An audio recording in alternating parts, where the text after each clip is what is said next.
Imana ni nziza, ibihe byose Imana ni nziza. Nshuti muvandimwe, we tumenyeranye kuri uyu murongo wagendana na Yesu TV. Yewe nitwa Ishimwe Ildefonse. Unyemerere muri uyu mwanya twigane amagambo ari mu gice cya mbere cyo mu gitabo Itorero ry'Imana ryasigaye. Ni igitabo cyanditswe na Ellen White.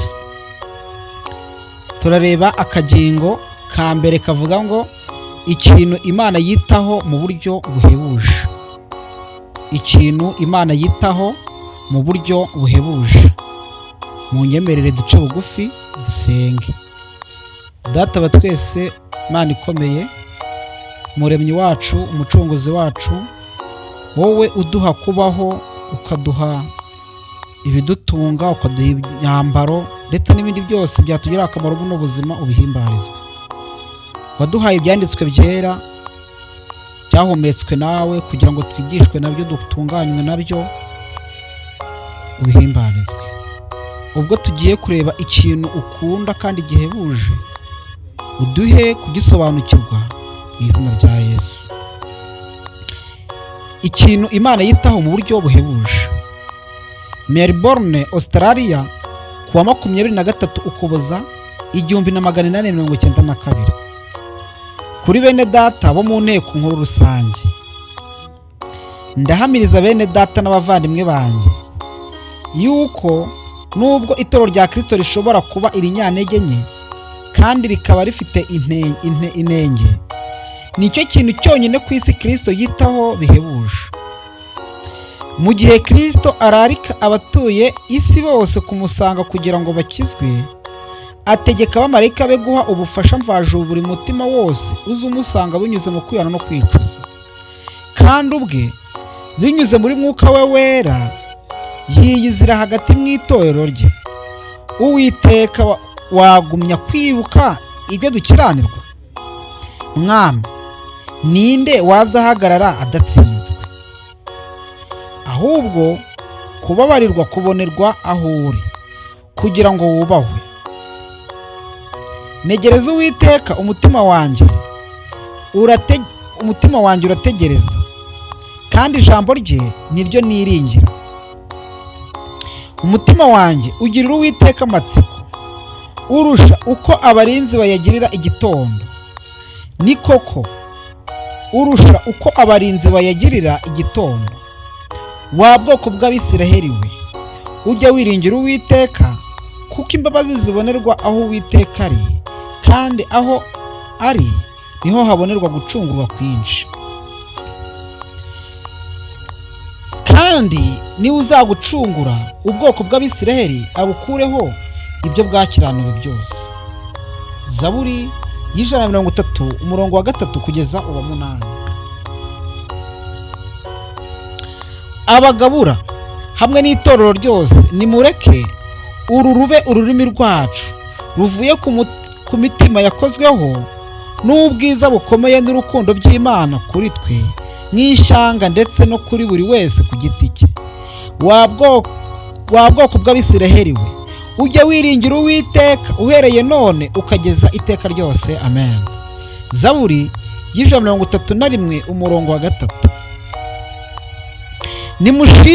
Nimushime mwa bagaragu b'Uwiteka mwe bahagarara mu nzu y'Uwiteka, mu bikari by'inzu y'Imana yacu.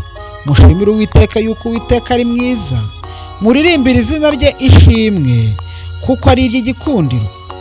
Kuko Uwiteka yitoranije aba Yakobo, Abisiraheli yabatoranije kuba amaronko ye. Kuko nzi yuko Uwiteka akomeye, kandi yuko umwami wacu asumba ibigirwamana byose. Zaburi y'135 umurongo wa 1 kugeza uwa 5. Bene data namwe bavandimwe banjye, muzirikane ko Uwiteka afite ishyanga, ubwoko bwatoranijwe, itorero rye, kugira ngo ribe irye igihome cye bwite. Arindira mu isi yangijwe n'icyaha kandi yigometse, kandi yifuzaga ko nta butegetsi bugomba kumenyekana muri ryo, nta mategeko agomba kwemerwa muri ryo keretse ibye. Satani afite ikoraniro rinini ari ryo torero rye. Kristo aryita itorero rya Satani kuko abarigize ari abana b'umubi. Abayoboke b'itorero rya Satani bagiye bakora ibishoboka byose ngo bakureho amategeko y'Imana kandi bateze urujijo ku itandukaniro riri hagati y'icyiza n'ikibi. Satani ari gukorana imbaraga nyinshi anyuze mu bana bakomotse mu kutumvira Imana kugira ngo yimakaze ubugambanyi n'ubuhakanyi nk'aho ari ukuri n'ubudahemuka. Kandi muri iki gihe imbaraga zikomoka kuri Satani zishyigikiye ukwigomeka ku Mana kwatangiriye mu ijuru. Nk'uko aka gace katubwira ikintu Imana yitaho mu buryo buhebuje ni itorero ryayo. Nk'uko dutangiye babitubwira, batweretse isomo rinini twasanze muri Zaburi y'130 uhereye ku murongo wa 3 kugeza uwa 8. Ni isomo ryatangiye tuvuga ngo umutima wanjye ugirira Uwiteka amatsiko urusha uko abarinzi bayagirira igitondo. Mu by'ukuri iyi ni Zaburi yagaragazaga ko abantu b'Imana bagirira Uwiteka amatsiko, kandi ni Zaburi yagaragazaga ko Uwiteka ari uzacungura ubwoko bwe abukureho ibyo bwakiranuwe byose. Nanone twabonye ko abagabura hamwe n'itorero ryose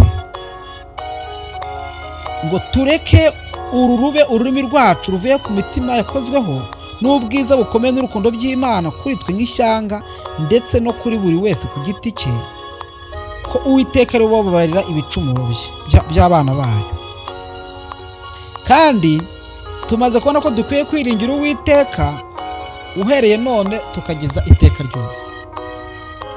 Ariko kandi nanone batubwiye ko Uwiteka ari we ukomeye kandi Uwiteka ari we usumba ibigirwamana byose. Nshuti muvandimwe, baratubwiye ngo tuzirikane ko Uwiteka afite ishyanga, ubwoko bwatoranijwe, itorero rye kugira ngo ribe irye, igihome cye bwite, arindira mu isi yangijwe n'icyaha kandi yigometse. Afite ubwoko bwe, afite itorero rye, arindira mu isi y'icyaha kandi yagize ute? Yigometse. Ariko kandi na Satani nawe afite ikoraniro rinini ari ryo Kristo yita itorero rya hehe? Rya Satani, kuko abarigize ari abana b'umubi. Rero urukundo Imana ikunda itorero ryayo nuko aririndira muri iyi si yacumuye yangiritse, kandi ubu bwoko bwe tubonye ko bukwiye kumwumvira mu bihe byabwo byose. Uwiteka atubashe kuba muri iri torero mu izina rya Yesu.